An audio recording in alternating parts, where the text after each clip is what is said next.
5 லட்சம் 10 லட்சம் ஏன் நீங்கள் 50 கோடிக்கு நீங்கள் ஒரு பைக்கே வாங்கினாலும் அது உட்காந்து கரெக்டாக ஓட்ட முடியாது அப்படின்னா சும்மா ஷோகேஸாக தான் நிற்கும்.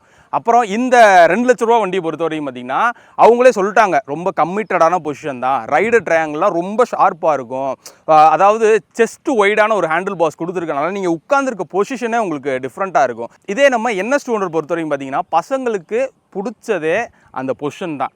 ஏன்னா அதுவும் அந்த சேம் டியூக்கோட பொசிஷன் தான், நல்லா ஒரு அக்ரெசிவாக ஓட்டுற மாதிரி இருக்கும். அண்ட் இதே மாதிரி நீங்கள் RTR போயிட்டீங்க அப்படின்னா அது வந்து டேய் நீ என்னானாலும் அக்ரெசிவாக கொடுறா, அதெல்லாம் நமக்கு தேவையே இல்லை. எங்களை பொறுத்த வரைக்கும் ஒரு நார்மலாக ரொம்ப அக்ரெசிவாலாம் இல்லை, ஒரு செமி அக்ரெசிவ்னு கூட வச்சுக்கலாம்.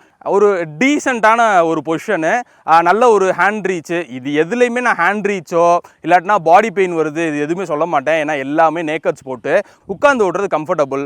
லாங் டிரைவ்ஸ் போகும்போது ஹேண்டில் பாஸ் நல்லாயிருக்கும், ஆனால் சீட் பொசிஷன் அதுக்கு ஏற்ற மாதிரி நல்லா இருக்கணும்ல.